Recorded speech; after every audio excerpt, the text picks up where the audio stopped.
4:11 to go in the third. Gales 41, Santa Clara 40.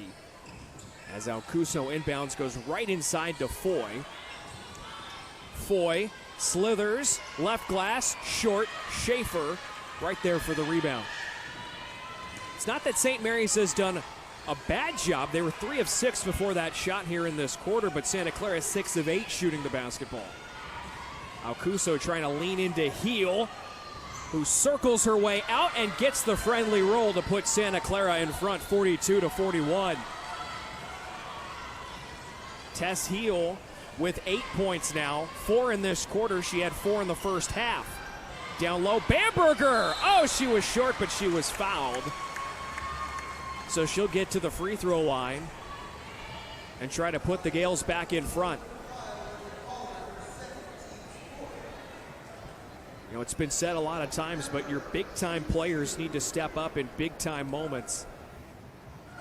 And knowing the game's going to tighten up in the second half, to see Allie Bamberger start to find some space and find some success, certainly a great sign. And of course, much has been made about the fact that Bamberger eclipsed the 1,000-point mark earlier this season. It was historic at the NCAA level in the sense that longtime Gales fans remember her father, Eric Bamberger, a former all-conference player for St. Mary's on the men's side. He also scored 1,000 points as a Gale. The first father-son duo in NCAA history to score 1,000 points at the same institution. And they're just the second father-son duo ever to score 1,000 at any place.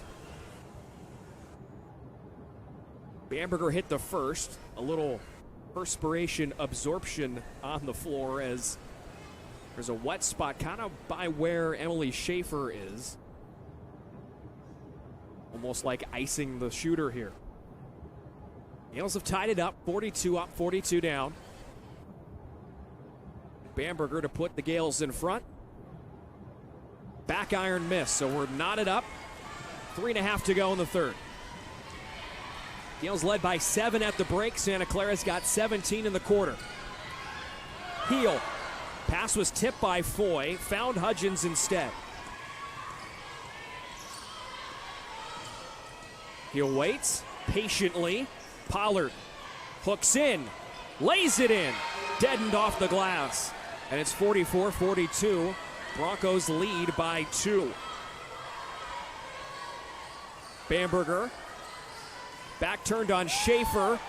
Bamberger, too much juice on the layup. So Schaefer was able to hold her ground long enough to affect that shot by the ever-dangerous Bamberger. Heel with the left hand. Boy, how do you stop that? And Tess Heels into double figures. Well, the only two for Santa Clara who have reached an average of 10 or more points per game are Pollard and Heel, and they lead the way with 14 and 10 respectively. Maya Jones puts the Gales within 1. Another three-pointer for Jones. That's her 4th of the afternoon, and give her 12 points in the game. Pollard tries to answer. Off the mark. Schaefer rebound. Schaefer trapped, and a foul. Jones has tied the career best with 12. She did that at Rice in November. And with 4 three-pointers, that's a new career high for the freshman from Richmond, New Zealand as well. 2:08 to go. Gales down by 1 here in the third. Heel on the inbound, just shovels it in. And now Haraki. Gales going back to his zone. It's kicked out of bounds by Hannafin. I don't know if they called the kickball. It hit the foot. They have 12 on the shot clock. Now it's reset to 20. It was not an intentional kick at all, but when the ball hits the foot, that's the rule. So, fresh 20 for Santa Clara. And it's into Heel. Haraki. Well, there were 3 white shirts there for a moment. Heel with 2. Into the corner. There's Hudgens for 3. Off the mark left. And Alcuso had the rebound, and then her arm was pulled back by a Bronco. It was Keely Frawley who is guilty of the infraction. It's the 5th foul against Santa Clara, so significant in that St. Mary's will go back to the line. Remember, I said in the opening that Santa Clara is the 2nd best free throw shooting team in the nation. They have not gotten to the line in this game. St. Mary's is 5 of 7. Alcuso hits the first, and we're tied up at 46. 69 total free throw attempts when these two programs met last February. That one short, so the game tied at 46. Well, the Gales are 6 of 9 from the stripe here this afternoon. Into the corner. 3 ball for Haraki. It was a little short, and a rebound offensively by Hudgens. Broncos doing a good job cleaning up the offensive glass. They've got 9 offensive rebounds, just 3 for St. Mary's. Edmondson to Heel, shot clock to 5. Heel plays hero ball. She's going to draw a foul, and she'll get to the free throw line for the Broncos' first free throw attempts of the game, and it comes with a $1:14 left in the third. And Heel is not the one you want going to the line. 89.5%. And she's also taken and made the most free throws in the conference. 119 makes in 21 games. Hill from Melbourne, 12-time freshman of the week last year in her freshman campaign. That set the WCC record across both women's basketball and men's basketball. Jalen Suggs and Aiden Mahaney had it on the men's side as she missed the second. The Broncos decide to play back defensively, so St. Mary's gets the rebound. Hill goes 1 of 2 from the stripe, and it's a 47-46 Santa Clara advantage.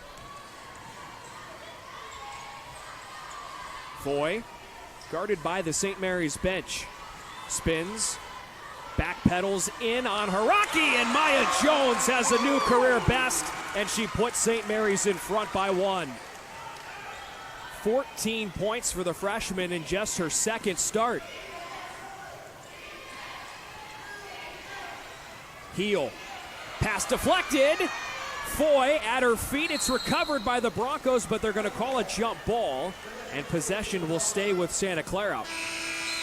30-8 left to go in the quarter as Dalton comes on for wrap.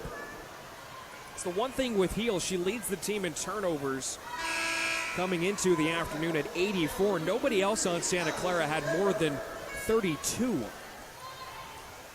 So she has the ball in her hands a lot. She's efficient in terms of shooting, but with high volume and a lot of risk, sometimes that happens. Still with the Broncos, however, as they inbound successfully. Heel rifles one to the baseline. It's Pollard in the corner, gets around Jones for 3, and she knocks it down. Olivia Pollard up to 17 points. And it's a 2-point Santa Clara advantage, 10 to go. Alcuso around Bamberger, rifles one to the near side corner. Now it's Dalton with 1. Dalton lets it go. Got it! Taylor Dalton ties the game up after 3 with a running floater. And we're knotted up at 50 after 3. What will the fourth quarter bring? We'll find out in a minute on ESPN+.